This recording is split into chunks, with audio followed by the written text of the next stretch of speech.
नमस्कार दोस्तों। कुछ प्रैक्टिकल इश्यूज़ जिन पे आवाज़ उठानी है हमें और जो मिडिल क्लास को अफेक्ट करते हैं वो मैं इस वीडियो के माध्यम से बताऊंगा। पर उससे पहले मैंने एक वीडियो बनाया था, उसमें आवाज़ ही चली गई, तो 2 मिनट उस पर भी बात कर लूँगा और उसको इस वीडियो से ही लिंक करूँगा, ठीक है। और थोड़ा सा वक्फ बोर्ड पे भी बोल दूँगा, ठीक है।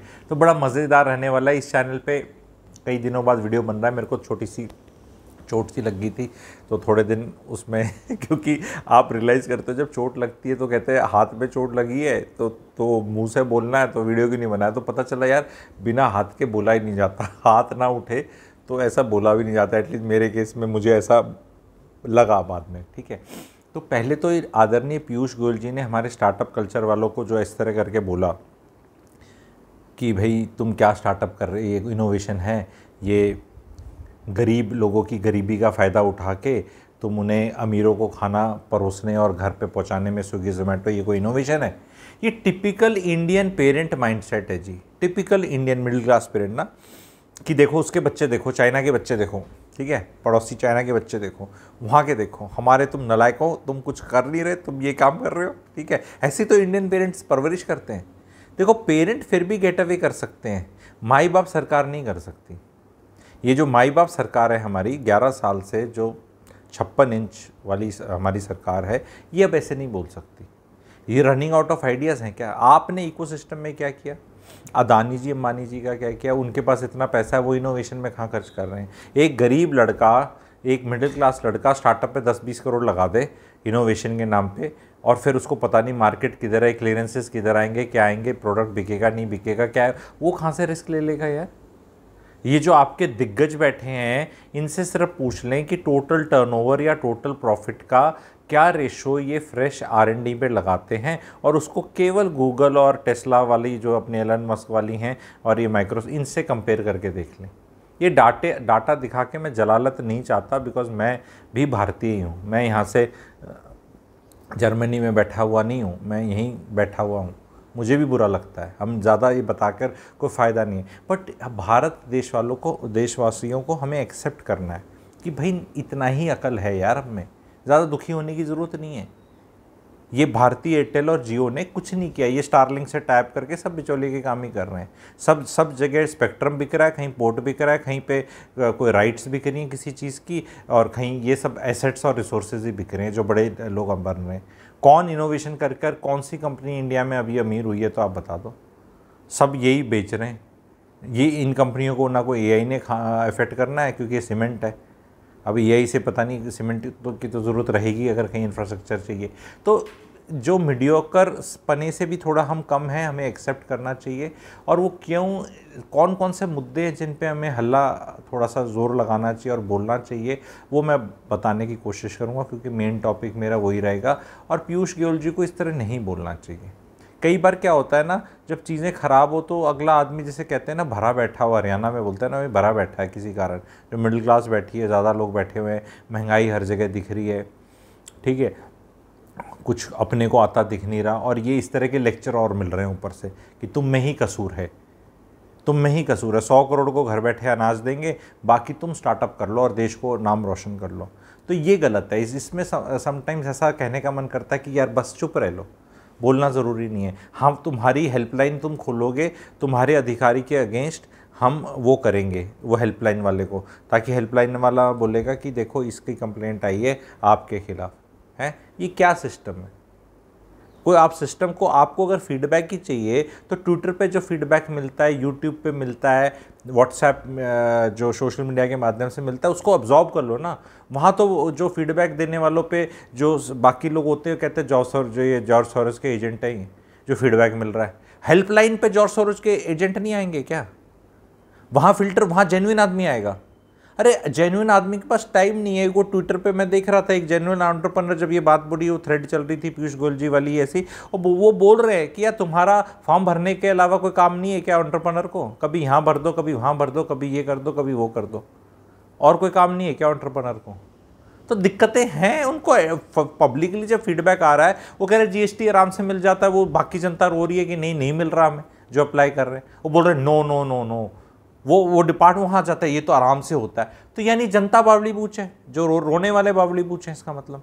तो जब सब चंगा सी है, सब ग्रेट ही है, सब कुछ बढ़िया ही चल रहा है, तो फिर काहे का फीडबैक।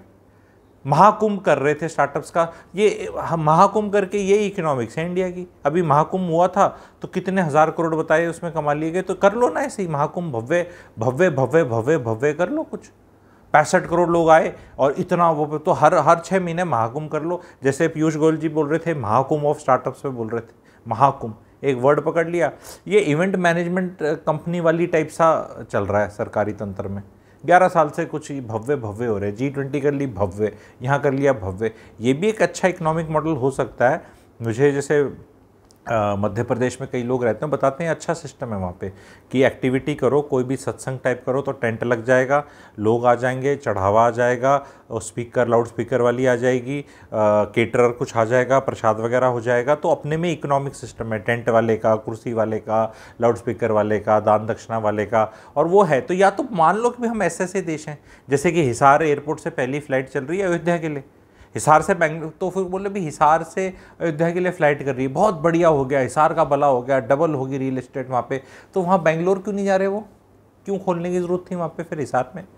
120 किलोमीटर 130 किलोमीटर का वो रहता है ना एयरपोर्ट का, तो हाँ बस वो हो रहा था, वहाँ ऑलरेडी एक था, हमने बस वहाँ कुछ बना दिया, अब वहाँ पर बहुत तरक्की हो जाएगी। ये एक दिन में ये भी वीडियो पेंडिंग है कि ये एयरपोर्ट बनाने से तरक्की होती है, तरक्की होने से एयरपोर्ट आता है, या तरक्की किसी और चीज़ पे भी डिपेंड करती है। क्योंकि अगर हमें रिलीजन वाले टूरिज्म पे जाना है तो खुल के चलते हैं, फिर खुल के चलते हैं हम। राम मंदिर जी के जो आंकड़े हैं वो सब रिलीज़ करो कि पिछले जब किस साल खुला है, कितने आते हैं श्रद्धालु, क्या नंबर्स हैं और क्या हिसाब है, उसको बताओ, सारी दुनिया को बताओ। तो किन मुद्दों पर हमारी पब्लिक को बोलना चाहिए? सबसे पहली तो एजुकेशन है, जो बोलना शुरू हो गया है। अप्रैल का महीना चल रहा है, फीस मांगी जा रही है, फीस भयंकर बढ़ गई है, स्कूलों की फ़ीस भयंकर हो गई है। और ये स्कूल की फ़ीस बढ़ी हुई डायरेक्ट हिंदू धर्म फॉलो करने वाली मिडिल क्लास को अफेक्ट करती है। अब तो बोलेगा इसमें रिलीजन और ये सब डाल रहा है, हाँ फैक्ट है, बच्चे नहीं पैदा कर रहे। हिंदू धर्म को अफेक्ट करता है स्कूल की हाई फीस। और धर्म के बारे में जो चर्चा करने वाले हैं और धर्म को जो प्रोटेक्ट करने वाले हैं, उन लोगों को अब स्कूल की फ़ीस कम करने के लिए जाना पड़ेगा। सीधा धर्म से लिंक कर रहा हूँ मैं, कहते नहीं एजुकेशन में धर्म मत लाओ। क्यों नहीं, धर्म तो हर चीज़ में घुसा हुआ है ना। वक्फ बोर्ड पे कितना मज़ा आया ना, हम बहुत लोगों को, सबको 1.5 किले की रजिस्ट्री होने वाली है अभी। ये मैं सरकाज़म में बोल रहा हूँ, कई बार पिछले वीडियो में बनाए, लोगों ने सच भी मान लिया, कई लोगों ने, अच्छा मिलेगा, 1.5 किला मिलने वाला है हमें। नहीं, खुशियाँ तो ऐसे बनाई जा रही हैं, तो क्या अच्छा नहीं हुआ? नहीं, मुझे अगर हमारी लाइफ में कुछ अच्छा नहीं हो रहा तो हम ज़्यादा क्लैपिंग नहीं करेंगे। हाँ, कर दिया होगा अच्छा, मुझे नहीं समझ में आता। आर्टिकल 370 में आपने श्रीनगर में प्लॉट खरीद लिया, ये कब तक ये डाइग्रेस करके चीज़ें करते रहेंगे?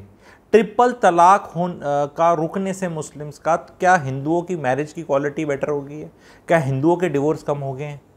क्योंकि हमने मुस्लिम्स को, क्योंकि ये होता ना कि फीलिंग है कि इसकी आँख कर दे, या सीमिंगली कर दिया, हरियाणा में बोल रहे हैं ना इस तरह, उसकी आंख कर दी भाई, स्वाद आ गया।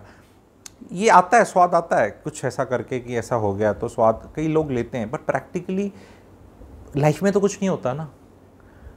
तो क्या ट्रिपल तलाक अच्छा था? अरे इसकी बहस में क्यों डल रहे हैं? ट्रिपल तलाक नहीं अच्छा था, उसको बंद कर दिया, क्लैपिंग कर लो। अब क्या करें, क्या करें? ट्रिपल तलाक बंद कर दिया और वो दूसरा सिस्टम लिया है, या हो गया, ठीक है, हो गया, फिर क्या हुआ? वक्फ बोर्ड, हाँ हो गया, बहुत अच्छा हुआ, बहुत अच्छा करा, अब क्या करें फिर? हाँ तो बस अगली बार फिर, चौथी बार। अरे स्कूल की फीस, अस्पताल की महंगे हो गए हैं, हॉस्पिटल के खर्चे बहुत महंगे हो गए। मिडिल क्लास सरकारी अस्पतालों में जाती नहीं है, जाने लायक नहीं है सरकारी अस्पताल। सरकारी अस्पताल में गरीबों की भीड़ लगी रहती है बहुत ज़्यादा, और हर आदमी जो इंश्योरेंस और ये सब चक्कर में और मिडिल क्लास है, वो जाना चाहता है इसमें, और वहाँ पे भी इतनी महंगा हो गया। सरकारी स्कूलों में नहीं पढ़ानी चाहती मिडिल क्लास, प्राइवेट स्कूलों का देखो क्या हो गया। घूमना इतना मुश्किल हो गया है, घूमना लग्जरी से भी ऊपर चीज़ हो गया। जहाज़ का टिकट देख लो क्या रेट हो चुके हैं, जहाज़ों के टिकट के रेट देख लो, होटलों के टिकट के रेट देख लो। बिजली महंगी हो रही है, पानी महंगा हो रहा है, स्कूल की फ़ीस महंगी हो रही है, अस्पताल महंगा हो रहा है। लेकिन भाई बहनों, वक्फ जो इनने 70 साल से नहीं क्या कर दिया, हाँ तो क्लैपिंग कर दें हम। तो 70 साल से बाकी चीज़ें भी जो नहीं हुई थी वो भी इतनी महंगी हो गई है। रियल एस्टेट का तो मैं अब बोलूँ क्या, रियल एस्टेट का तो अपना काम भी है, रियल एस्टेट बढ़ती हुई है, बट दिल भी धड़कता है आम आदमी के लिए। भाई क्या रेट हो गए, कौन खरीद रहा है रियल एस्टेट, अब कैसे खरीदेंगे।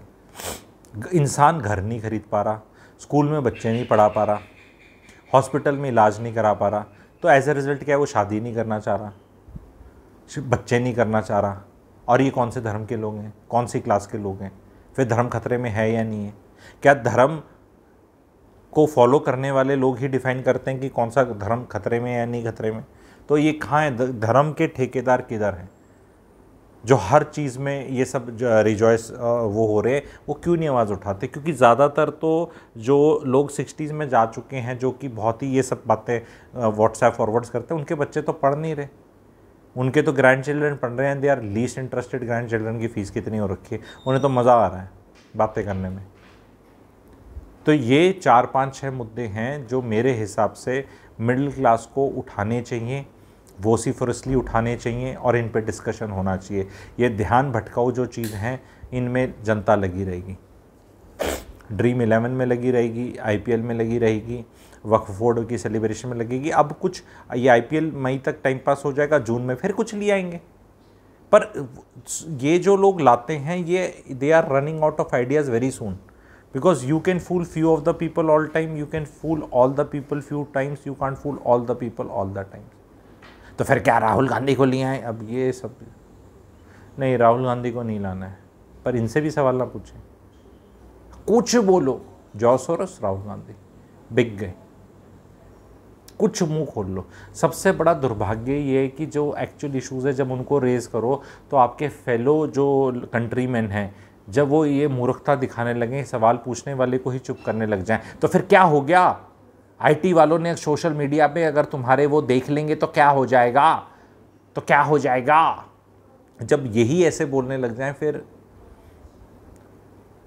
धर्म खतरे में नहीं है, लोगों की बुद्धि खतरे में है, विवेक बुद्धि चेतना खतरे में है लोगों की, ठीक है। एंड दैट इज़ द सबसे बड़ा खतरा।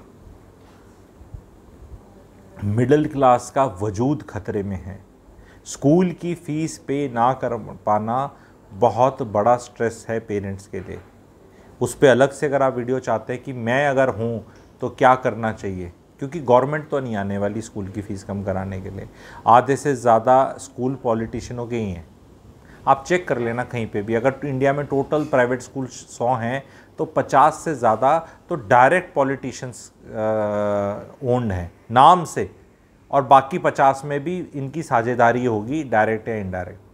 तो इनने कहाँ से ये सब बंद करना है, इनने तो बिल्कुल नहीं करना। और अस्पतालों के अंदर भी बहुत पैसा लग रहा है, और कॉरपोरेट्स का तो ये सिस्टम लग ही रहा है। अस्पतालों के आप शेयर्स देखें, 2-4 शेयर्स में जैसे नॉर्मली चर्चा करता हूँ, आप लोगों ने देखा है उनके रेट कहाँ से कहाँ गए। अभी एक का 1500-1600 के करीब चल रहा है, और लास्ट मार्केट इतना करेक्ट हुआ है, पर इनके शेयर्स कहाँ से कहाँ जा रहे हैं आप चेक करो। तो ये मिडिल क्लास के पास क्या चॉइस है, अब इनके शेयर्स खरीद लो ठीक है, पर स्कूल का क्या करेंगे। अस्पतालों के तो शेयर्स खरीद लेंगे, ठीक है, स्कूल्स में क्या करेंगे। बहुत महंगा होता जा रहा है। आप इंश्योरेंस लेके बैठे हो, पर रात को 11 बजे जाना पड़ता है तो आपको ICU फुल मिलता है। मैं प्रैक्टिकल एक्सपीरियंसेस से लोगों के आंसर कर रहा हूँ। इस पे मेरा मेडिकल प्रोफेशन पे भी कुछ वीडियोस हैं जो आएंगे, और उसमें काफ़ी क्लैरिटी मिलेगी कि हमें क्या करना चाहिए। हमें ये मुद्दे उठाने, जब भी हमें कोई, अभी हाल ही में न्यूज़ आई कि वक्फ बोर्ड पे डिस्कशन में एक टैक्सी वाले के साथ वो बैठा था पैसेंजर, उसकी हाथापाई होगी। जस्ट इमेजिन करो हम किस लेवल तक आ चुके हैं। अरे भाड़ में जाएं सारी डिस्कशंस यार, इसमें लड़ने की इतनी क्या बात है। अच्छा हुआ कि नहीं हुआ, इतना पोलराइज़ कर लिया है लोगों ने, इतना पोलराइज़ कर लिया है। अभी एक हाल ही में कुछ आया था कि बिरयानी को गलत खिला दी गई नोएडा में, तो रेस्टोरेंट ओनर अरेस्ट हो गया। अरे गजब यार, यूपी में तो लॉ एंड ऑर्डर कितना अच्छा है। यूपी का लॉ एंड ऑर्डर, अगर वेज बिरयानी की जगह नॉनवेज चली गई तो रेस्टोरेंट ओनर अरेस्ट हो गया। मतलब बढ़िया वाला वो है। काश इसी इतने से ही जो एक्चुअल बदमाश, एक्चुअल गलत काम कर रहे हैं, वो लोग भी अरेस्ट हो जाएं। और वो कोई वीडियो बना रही है वो लड़की की, जानबूझ के ऐसे किया है। अरे जानबूझ के नवरात्रों में आपके साथ कर दिया, कैसे क्या फ़ायदा होगा किसी को प्रैक्टिकली करके, और अरेस्ट हो गया वो। हाँ, बाकी लोग भी ऐसे अरेस्ट हो जाएं तो कितना अच्छा हो। लैम्बोर्गिनी चढ़ा दे कोई 3 आदमियों पे, ऊपर पहुंच जाए 3 आदमी, वो आराम से टीवी देखता है घर पे बैठा। लेकिन बिरयानी गलत पहुंचाने वाला तो आप समझ क्या बताए, क्या बताए आप बताओ, कहाँ पहुंच रहे हैं। सुप्रीम कोर्ट खुद बोल रहा है कि कौन सी ये जस्टिस हो रही है, लोगों को स्वाद आ रहे, बहुत अच्छा है, बढ़िया किया। तो उसी धर्म की रक्षा के लिए और काम भी कर लो ना, प्रैक्टिकल काम कर लो ना, क्योंकि फिर आके वो बोल देंगे मोहन भागवत जी की तरह नहीं बच्चे ज़्यादा पैदा करने चाहिए महिलाओं को, 3-4 करने चाहिए, ऐसे कर लेंगे वो, क्यों कर लेंगे। What have you done to ensure कि कोई कर ले। पढ़ाएगा कौन उनको, स्कूलों की फीस का क्या करेंगे, क्योंकि सरकार के स्कूल तो भेजने लायक है नहीं, सरकार के अस्पताल जाने लायक नहीं है, तो फिर वो जाए कहाँ नॉर्मल इंडियन। और फिर उसको उसी को शेम कर दो आके, तू स्टार्टअप नहीं कर पा रहा। हम तो सिर्फ यहाँ पे टैक्स लेने के लिए बैठे हैं। ईस्ट इंडिया कंपनी ज़्यादा इनकम टैक्स लेती थी भारतीयों से, या आजकल की सरकारें लेती हैं, प्लीज़ कमेंट सेक्शन में लिखना। What was the tax 100 years back. 1925 में हमारा देश गुलाम था, इंडिपेंडेंट नहीं थे, तो कुछ टैक्स था इंडिया में, लोगों को टैक्स देना पड़ता था।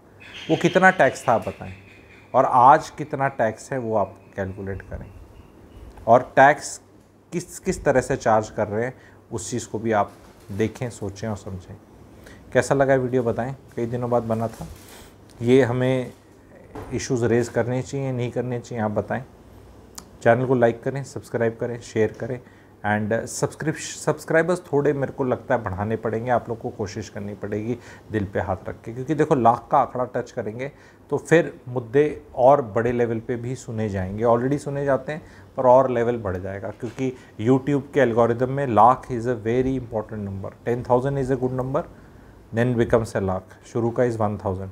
तो we are slowly approaching 1 lakh का फिगर। तो आप सब लोगों से रिक्वेस्ट है कि सब्सक्राइब करें, लाइक करें। Thank you very much.